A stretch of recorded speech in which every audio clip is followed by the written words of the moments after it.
આપણે ઘણીવાર વિચારીએ છીએ, જો આમ ન થયું હોત તો ઇતિહાસમાં અમુક એવી ઘટનાઓ હોય છે જે બધું બદલી નાખે છે. તો ચાલો આજે આપણે એક એવા જ ગહન સવાલ પર વિચાર કરીએ. જો હેલેલે પાપ જ ન કર્યું હોત તો શું થાત?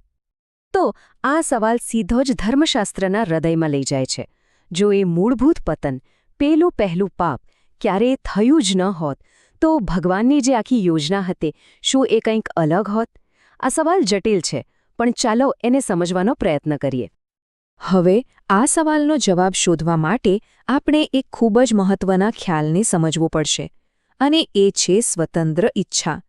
કારણ કે આ આખી વાતનો આધાર જ એના પર છે. તો જુઓ, આ વિચારધારા એવું કહે છે કે ભગવાને દૂતો અને મનુષ્યો બધાને પસંદગી કરવાની શક્તિ આપી, એટલે કે ફ્રી વિલ. પણ એ શરૂઆતમાં સંપૂર્ણ નહોતી. એમાં કંઈક ખૂટતું હતું, અને એ હતું પ્રેમથી આવતી સંપૂર્ણતા. એના વગરની આ સ્વતંત્રતા અધૂરી હતી. અને આ વાત ખરેખર ખૂબ જ ઊંડી છે. એનો સીધો મતલબ એ થયો કે ભલે કોઈએ હજી પાપ નહોતું કર્યું, પણ પાપ થવાની શક્યતા તો સૃષ્ટિની શરૂઆતથી જ મોજૂદ હતી. કેમ? કારણ કે સ્વતંત્ર ઈચ્છા એ અપૂર્ણ હતી. સારું, તો પછી સવાલ એ થાય કે જો પતન લગભગ નક્કી જ હતું, તો ભગવાનનો ઉપાય શું હતો? અને જવાબ કદાચ તમને આશ્ચર્ય પામાડશે. જે ઉકેલ હતો એ કોઈ રિએક્શન નહોતો, કોઈ પ્લાન બી નહોતો. એ તો મૂળ યોજનાનો જ એક હિસ્સો હતો. એટલે કે ક્રોસ કોઈ આફત પછી આવેલો ઉપાય નહોતો. એ તો ભગવાનની પહેલેથી નક્કી કરેલી રીત હતી, જેનાથી તેઓ પોતાનો અંતિમ પ્રેમ બતાવવા માંગતા હતા અને એમના બનાવેલા જીવોની સ્વતંત્ર ઈચ્છાને સંપૂર્ણ બનાવવા માંગતા હતા. આ માટે તેમણે હેલેલ અને આદમના પતનનો ઉપયોગ કર્યો, જેથી ક્રોસને સૃષ્ટિના કેન્દ્રમાં સ્થાપી શકાય.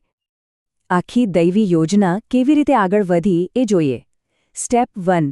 હેલેલ અને આદમનું પતન થયું, અને જે પાપની ફક્ત શક્યતા હતી એ હવે વાસ્તવિકતા બની ગયું.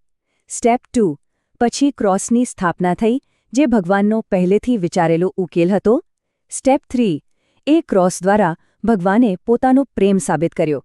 એક એવું બલિદાન આપ્યું જેના પર જીવો ભરોસો કરી શકે. અને ફાઇનલી સ્ટેપ 4.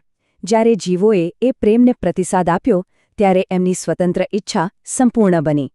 તો જુઓ, આમાં પતન કોઈ ભૂલ નથી, પણ યોજનાનું એક જરૂરી પગલું છે. ઓકે, તો હવે આગળનો સવાલ એ આવે છે કે આ બધું કરવા માટે સર્જનહારને પોતે એક સૃષ્ટિનો જીવ એટલે કે મનુષ્ય બનવાની શું જરૂર પડી? આનું કારણ બહુ ઊંડું છે.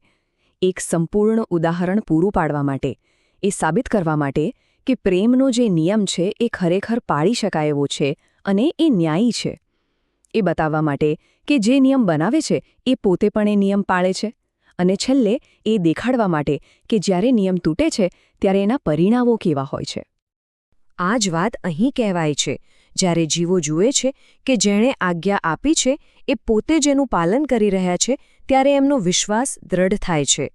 એટલે જ ભગવાનનું મનુષ્ય બનવું અને નિયમો પાળવા એ એમના સર્જન માટે સ્વેચ્છાએ આજ્ઞા પાળવાનું સૌથી મોટું અને મજબૂત કારણ બની ગયું. સરસ, તો આટલું સમજ્યા પછી ચાલો હવે પાછા આપણા મૂળ સવાલ પર આવીએ. પેલો જો આમ ન થયું હોત તો વાળો સવાલ. આ બધી વાત એની સાથે કેવી રીતે જોડાય છે એ જોઈએ. આ સમજવા માટે આપણે બે અલગ અલગ દૃષ્ટિકોણ જોવા પડશે. એક છે જીવનું, એટલે કે આપણો દૃષ્ટિકોણ. આપણે સમયની અંદર જીવીએ છીએ. આપણે કારણ અને અસરને એક પછી એક અનુભવીએ છીએ. એટલે જ આપણે પૂછીએ છીએ કે જો આમ થયું હોત તો. પણ બીજી બાજુ ભગવાનનો દૃષ્ટિકોણ છે, જે સમયની બહાર છે. એમને શરૂઆત અને અંત બધું જ ખબર છે. એમની યોજનામાં બધી જ ઘટનાઓ પહેલેથી જ સમાયેલી છે. આનો અર્થ શું થયો? એ જ કે ભગવાન તો જાણતા જ હતા કે પતન થવાનું છે. એમણે તો સૃષ્ટિની રચના જ એવી રીતે કરી હતી કે એના કેન્દ્રમાં ક્રોસ હોય, બધું શરૂ થતાં પહેલાં જ. એટલે એમના દૃષ્ટિકોણથી કોઈ બીજો રસ્તો હતો જ નહીં, કારણ કે આ જે રસ્તો હતો જે એમણે પસંદ કર્યો હતો. એટલે આ સમગ્ર ધર્મશાસ્ત્રીય દૃષ્ટિકોણ મુજબ યોજનાઓ નહોતી, ફક્ત એક જ યોજના હતી. એક સંપૂર્ણ યોજના જે સમયની પણ પહેલાં ઘડવામાં આવી હતી. તો હવે આપણે આપણા મૂળ સવાલ પર પાછા ફરીએ. જો હાલેલે પાપ ન કર્યો હોત તો શું? આ વિચારધારા મુજબ જવાબ એ છે કે ભગવાને એ યોજના પૂરી કરવા માટે કોઈ બીજા જીવને પસંદ કર્યો હોત જે પાપ કરે. મતલબ કે ક્રોસની યોજના સ્થિર હતી, એમાં ભાગ ભજવનારા પાત્રો બદલાઈ શકતા હતા. તો આ બધી ચર્ચા આપણને એક અંતિમ, ગહન વિચાર પર લાવીને મૂકી દે છે. જો ભગવાનની શાશ્વત યોજનામાં બધું પહેલેથી જ નક્કી છે, તો પછી આપણા જો અને તોવાળા સવાલોનો શું અર્થ રહે છે? આપણી પસંદગીઓનું શું મહત્વ છે?